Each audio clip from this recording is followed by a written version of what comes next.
Hi, here's a quick introduction to the Microsoft Excel screen. Now, as you can see across the top here, we've actually got the typical Microsoft Windows title bar that shows the title of the package we're in. Here we can see the menu bar, which is Home, Insert, Page Layout, etc. And underneath there we've got the variety of ribbons that show the tools that we get when we click on Home or Insert, Page Layout, Formulas, etc. Below there, we've then got the box that will tell you where your cursor is.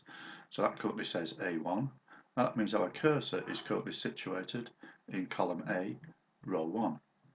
If I move the cursor down using the arrow keys, then I can see that now I'm in column A, row 5. And so we can actually drive around the sheet in that manner, and that box will tell us where we are.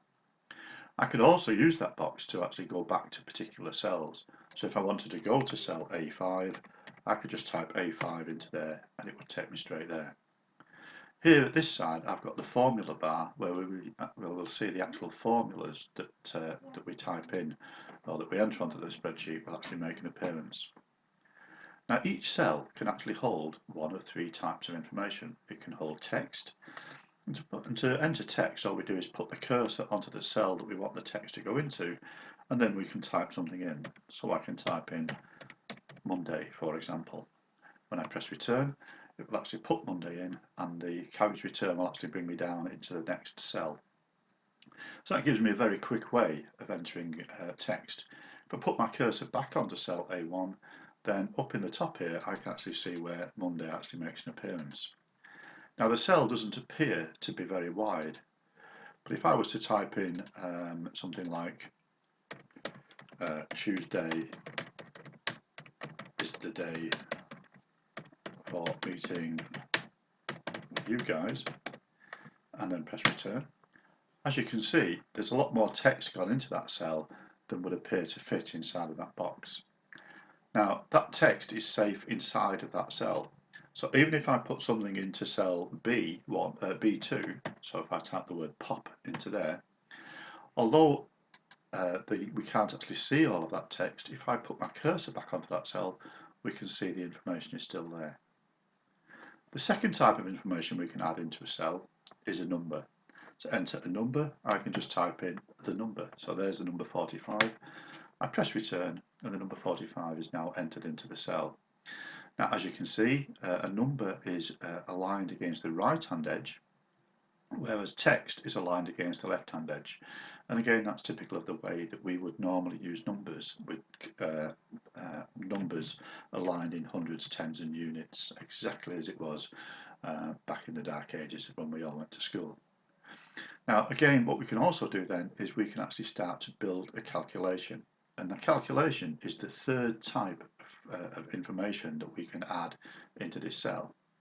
So if I wanted to add these two numbers together, then what I would do is put my cursor first of all in the place where I wanted to actually get the answer. So as you can see, cell A6 is selected. So if I press the equal sign, an equal sign tells the machine that I want to actually enter a formula. I can then point to the first number that I want to use in my formula. So I've pointed to the 45, and what I want to do is I want to add, so that's the plus sign, the second number, which is in cell A5, and then press return. And as you can see, 45 plus 5 equals 50. If I put my cursor back onto cell A6, then up here in the bar I can see the formula which says A4 plus A5. So that's the contents of A4 plus the contents of A5. Now what that means is that we can now go away and we can actually type in any numbers at all that we want into here. So if I type 2,345 into there, that plus 45 is 2,390. And again, I can type in any number that I want, and it will instantly tell me what the total is.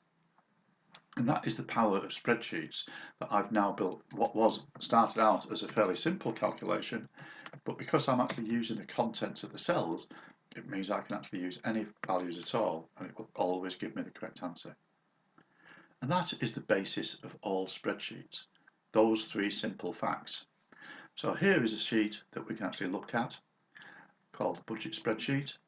And this budget spreadsheet has been downloaded from the web from a place called Ideal Debt Solutions. But as you can see, even on this spreadsheet, we've got very simple areas. So as you can see, that's got a text area, that's a text area, that's a text area. We've then got the cells here where we can actually enter numbers, and these numbers have been formatted, but again, that's fairly minor. And then down the bottom there, we've got calculations. Okay, there's a very quick introduction to the way that Excel works, and then we can have a look and talk about it later. Talk to you later. Cheers. Bye.